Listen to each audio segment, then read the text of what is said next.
అప్పుడు వెళ్ళిపోయిన అమ్మాయి ఇంతవరకు మీ ఇంటికి అస్సలు రాలా. రాలేదు. ఈ మధ్యలో ఈ పంచాయతీలు నడుస్తున్నాయి. నువ్వు పోలీస్ స్టేషన్కి వెళ్ళటం, ఆవిడ పోలీస్ స్టేషన్కి వెళ్ళటం, కాపురానికి తీసుకెళ్ళమని పిలవటం, పిలిస్తే వెళ్తేనేమో మళ్ళీ రాంగ్ మెసేజ్. లేదమ్మా, అసలు కాపురానికి వస్తానంటలేదు, ఒకసారి మేమే కాల్ చేశారు పంపించమని మేడం. వెళ్తున్నామమ్మా. ఇప్పటికి అవును, మీరు రిపీటెడ్ గా అడిగితే ఒకసారి పిలిచారు కదా వాళ్ళు, రండి మాట్లాడదామని. అది ఫస్ట్ లో కోచింగ్ అయిపోయాక కోచింగ్ అయినాక అన్నారు. తీసుకెళ్ళమని అప్పుడే వచ్చారు. వల్గర్ అప్పుడే మెసేజ్లు అనేది తెలిసింది.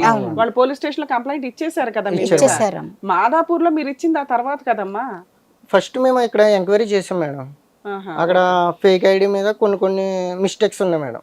ఆ మిస్టేక్స్ పట్టుకెళ్ళి చూస్తే అక్కడ దొరకలేదు మేడం. దొరకకపోతే మాట్లాడారు. సరే ఓకే, ఆ కేసు ఏమైంది? ఇప్పుడు మీ మీద పెట్టిన కేసు ఎవరెవరి మీద పెట్టారు? నా మీద పెట్టారు మేడం.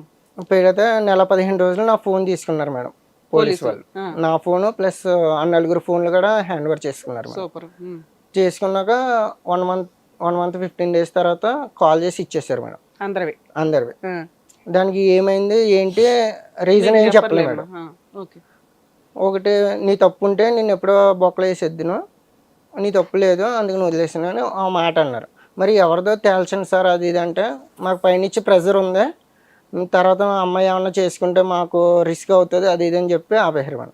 మీరు కోర్టుకి వేసుకుంటే మీకు ఫేవర్గా ఉంటాం అది ఇది అని చెప్పారు మేడం. సరే కదా అని కోర్టుకి వేసాం మేడం. నోటీస్ పంపించాం. కోర్టుకే లేదమ్మా. అయితే ఇలాగేమైందంటే అందులో కానిస్టేబుల్ అన్నారమ్మా, ఏమన్నారంటే ఇది ఫేక్ ఐడియా కాబట్టి రామ్మా మన ఇద్దరు వేద్దాం కేసు, నువ్వు నేను నీకు నేను ఎట్టలేదు, మన ఇద్దరు వెళ్ళి కేసు ఎత్తే అక్కడ ఎవరెట్టారో 3వ వేస్తే వస్తారు రాని మేము బతిమాలనమ్మా అక్కడ మా కోడల్ని. నేను రాను అసలు, నీ కొడుకేసాడు అని చెప్పి గొడవ పెట్టింది. గొడవ పెట్టినాక తర్వాత అందరు అన్నారు, ఏమన్నారు, అది ఇన్స్టాగ్రామ్ కదా మీరు కాపురానికి రామ్మని కోర్టుకి వేయండి అన్నారమ్మ. అంటే మేము ఒక లాయర్ నెట్ కోర్టుకి వేసినాము. నోటీస్ పంపించారు కాపురానికి రమ్మని. ఎంతకాలం అయింది పంపించి? ఒక 8 నెలలు 10 నెలలు అయిపోతుంది. మేము పంపించిన వెంటనే మా అబ్బాయి నేను మా ఆయన కలిపి కొట్టేశామని మళ్ళీ గొల్పాలం స్టేషన్ లో పెట్టిందాం. ఆ ముందు కేసు ఏమైంది? కొట్టేశారా? అది కొట్టలే మేడం. అది ఎఫ్ఐఆర్ అయ్యిందా? కేసు రిజిస్టర్ అయింది. అదొక కేసు అలా ఉంది నీ మీద. నీ మీద ఆ నలుగురు మీద కూడా ఉందా? అదొక కేసు ఎఫ్ఐఆర్ ఉండగా మీరు కాపురానికి రమ్మని నోటీస్ పంపిస్తే ఆవిడ 498 కేసు వేసింది. 498 కేసు మీ మీద మీ ఫ్యామిలీ మెంబర్స్ మీద వేసింది. గృహహింస వేశారు. స్టేషన్ బెయిల్ ఇచ్చారు అందరికి? ఇచ్చారు. తర్వాత ఏమైంది? తర్వాత హైదరాబాద్ వచ్చేసినాం మేడం. హైదరాబాద్ వచ్చేసాక మళ్ళీ చుట్టాల్లో పెద్ద మనుషులు వాళ్ళు మాట్లాడదాం అది అని తీసుకెళ్ళారు మేడం. తీసుకెళ్తే అక్కడ మాట అయ్యి మళ్ళీ పెరిగింది. మాట పెరిగి లాస్ట్ కి ఎప్పుడు కూర్చున్నారు పంచాయతీలో? మొన్న ఫిబ్రవరిలో. ఏమైంది అక్కడ? అక్కడ మాట అనుకున్నమ్మా, నిన్ను సాల్తీ లేపేస్తాను. ఆ అమ్మాయి అంటుంది నేను అస్సలు కాపురానికి రాను, నీకు ఎడాకులు ఇవ్వను, 2వ పెళ్లి చేసుకొని ఇవ్వను అంటుంది. కాపురానికి వెళ్తే చంపేస్తాడు. ఎన్నాళ్ళు కాపురం చేసేవా? మరి చేసింది 2 నెలలకి పోనీ పెద్దలు కూడా న్యాయం మాట్లాడలేదమ్మా. ఒక 6 నెలలు మా ఊళ్ళో ఉండు, ఆ పిల్లోడు ఎలా అంటాడో మేము చెప్తాం అంటారు కదమ్మా ఎవరైనా అని. అసలు అలా మాట్లాడారు. గొడవ చేసిన అమ్మాయితో కాపురం చేయడానికి నువ్వు రెడీ అనే? అదే మేడం. మరి అంటే ఇప్పుడు ఆమె గొడవ అయిపోయాక ఇంట్లో కూడా ఉంటలే మేడం. ఆమె మధ్యలో ఇంకోటి జరిగిందమ్మా. ఇప్పుడు పోలీస్ స్టేషన్కి వెళ్ళాం కదమ్మా, వెళ్ళినాక పెద్దల్లో తేల్చుకుని రండి అన్నారమ్మ ఎస్సీ గారు. నాకు 50% తెలిసిపోయింది కానీ మీ పెద్దల్లో తేల్చుకోండి అని చెప్పి పంపించారు మేడం. సరే, అమ్మాయి కాపురానికి రాను అంటుంది.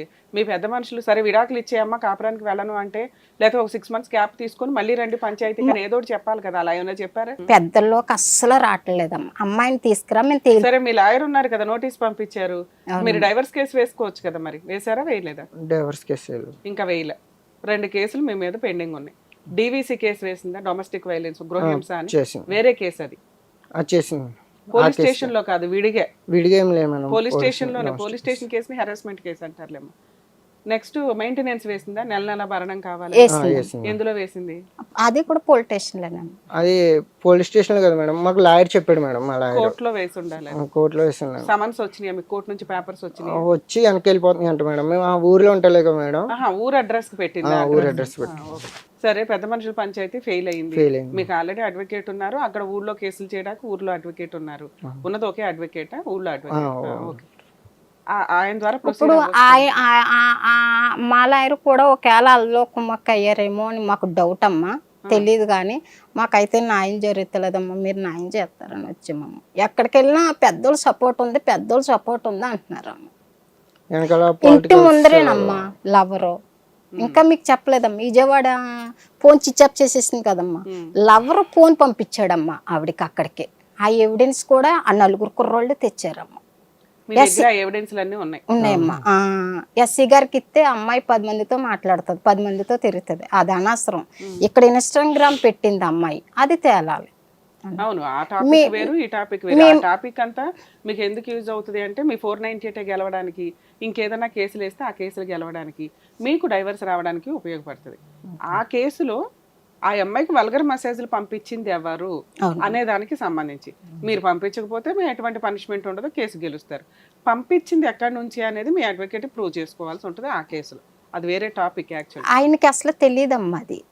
మేము ఈ నోటీస్ ఒకటే పంపించమని చెప్పామంతే. సరే, నోటీస్ పంపించారు, ఇక మీకు డైవర్స్ చేసుకోవడానికి అవకాశం ఉంది. ఇక్కడికి ఎందుకు వచ్చారు, మీకేం కావాలి? మాకు అదే అమ్మా, ఈ ఇన్స్టాగ్రామ్ ఎవరు పెట్టారు, డైవర్స్ కావాలి.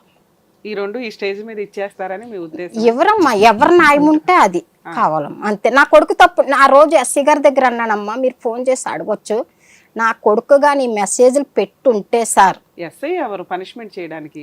కాదమ్మా, పనిష్ చేయాల్సి. అంటే అప్పుడు కోర్టు దాకా వెళ్ళాం మేడం. పోలీస్ స్టేషన్ లో కంప్లైంట్ ఇచ్చినప్పుడు నా కొడుకు తప్పు చేస్తుంటే మీ అత్తగారిది ఏదో ఆడియో రికార్డు ఉంది అన్నారు ఒకసారి. ఈ రోజు ఈ అమ్మాయికి పెట్టాడు సార్, రేపు ఇంకా అమ్మాయిలకి పెట్టచ్చు. ఈ తప్పు నా కొడుకు చేసాడని తెలిస్తే మీకు పోలీస్ స్టేషన్కి అప్పచెప్పేస్తాను సార్. మీరు ఊరు తీసుకుంటారు, ఏం చేసుకుంటారు చేసుకోండి. అమ్మాయి నాకు కూతురు ఉందమ్మా. మీ అబ్బాయిని ఊరి తీసేయాలి మరి, తప్పు చేస్తే అంతే కదమ్మా. హలో, ఇంటికి వెళ్ళిపోదాం ఇంటికి చెప్పు నా కారణం. నేను మామూలుగానే నేను అన్న ఇక్కడ వెళ్ళిపోతాను అంతే మా ఇంటికి, అంతే. కారణం ఏమీ లేదు నాకు. నేను వచ్చి కనీసం ఒక 10-15 రోజులు కూడా ఉండకుండా వెళ్ళిపోతావా? ఏంటి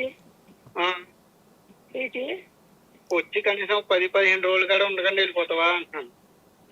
15 రోజులు అయింది కదా నేను వచ్చి. 15 రోజులకు ఒకసారి ఊరు వెళ్ళొస్తావా? నేను వెళ్ళిపోతాను, నేను ఉండలేను, నేను వెళ్ళిపోతాను. వెళ్ళిపోతానంటే పని అవదు. అవును, మేము మీ అమ్మ ఎవరిని ఫోన్ చేసి చెప్పమను, అప్పుడు పంపిస్తాను. సరే, నీ ఇష్టం వచ్చినట్టు వచ్చి. మరి అలాంటప్పుడు పెళ్లి ఎందుకు చేసుకున్నావు? ఇలాంటి క్వశ్చన్లకి నాకు ఆన్సర్ లేవు, నువ్వు అడగని. ఏంటి ఆన్సర్ లేవు? పెళ్లి చేసుకున్నప్పుడు ముగ్గురు దగ్గర ఉంటావా, పుట్టింటి దగ్గర ఉంటావా? నిన్ను ఎక్కడ అన్న బారాలో ఏమో మూసమంటున్నారా, లేకపోతే పొద్దున్నుంచి సాయంత్రం దాకా కోతల్లోనూ వాటిల్లోనూ పెట్టి మాపేస్తున్నారు నిన్ను? అవన్నీ కావాలి. ఎందుకు వద్దు? నీకు ఇష్టం వచ్చినట్టు వెళ్ళిపోయి వచ్చినప్పుడు వస్తున్నాడు. నేను బుక్ చేయను. మీ అమ్మాయిని ఫోన్ చేయమని చెప్పు. అదో నాటకాలు చేస్తున్నావేమో. చెప్పాడు పెళ్లి ఎందుకు చేసుకున్నా చెప్పు ఫస్ట్. హలో, వెళ్ళిపోయినదాన్ని పెళ్లి ఎందుకు చేసుకున్నావు? ఇలా ఉంటదని తెలియదు కదా నాకు. ఎలా ఉంటదండి? నువ్వు మా అమ్మతో చెప్పించాలి అంతే కదా. సరే,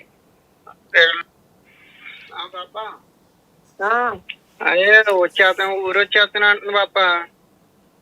ఇంటికి వచ్చేస్తానంటుంది. ఏమో ఒకసారి మాట్లాడింది, లైన్ లోనే ఉంది. హలో అమ్మా, చెప్పమ్మా పంపేమని. నేను వచ్చేస్తానమ్మా. ఇంట్లో పోలేదా? చెప్పు నువ్వు ఫస్ట్, నువ్వు చెప్తేనే పంపిస్తాడంట. నేను చెప్తే పంపిస్తే ఏదన్నా అవుతే మన మీద కడతాలో తెలుసా? మీరు పంపించమన్నమ్మలో పంపించామని అడుగుతారు ఇప్పుడు వాళ్ళు. అడుగు నువ్వు. దుఃఖం పాప, ఆసం ముందు ప్యాకెట్లు దగ్గరకు ప్యాకెట్లు ఉన్నాయి, తాగంటే తాగలేదు. ఫోన్ ఇది తాగనంది. మెడికల్ షాప్ ఉన్నాడు, అయితే మెడికల్ నీకు నచ్చింది తీసుకుంది కానీ అంటే రానన్నది. చెప్తావా లేదమ్మా? నువ్వు ఒక్కదాన్ని ఎలాగొచ్చేస్తావు? ఒంట్లో బాగాలేదా నువ్వు? పర్లేదమ్మా, వస్తాను, బస్సే కదా. మొన్న ఒక్కదాన్ని రాలేదా నేను బస్సు ఎక్కి ఇక్కడికి? నాన్న చేయమని నాకు ఒకటి తెలియాలి పాప. ఏంటది? వచ్చిన 20 రోజులకి 15 రోజులకి ఏమో అంటే ఊరు వస్తుంది. వస్తుంది ఏం తెలుస్తుంది ఇక్కడ? మీరు అక్కడ ఏమంటున్నారో ఏంటో నాకు అసలు అర్థమవుతుంది. అప్పుడు చేసుకునేలా ఒకలాగా అన్నారు, ఇప్పుడు ఏమో ఒకలా మాట్లాడుతున్నారు. ఏంటో మరి మేము ఎంత టెన్షన్ పడుతున్నాము ఇక్కడ.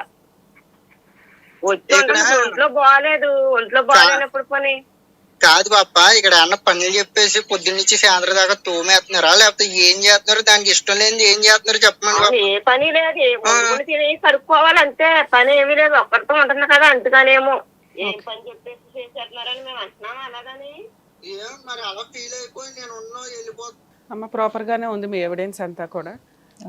ఇన్స్టాగ్రామ్స్ లో అమ్మాయికి సంబంధించి మెసేజ్లు వచ్చినాయి అన్నారు కదా, అంటే మాకు ఎవిడెన్స్ ఉందండి, పలానా నెంబర్ గట్టిగా మాట్లాడింది ఎక్కువసేపు, అడిగితే కూడా చెప్పట్లేదు, అది పలానా అబ్బాయి నెంబరు, ఇవన్నీ మీ దగ్గర ఉన్నాయి కదా? ఓకే.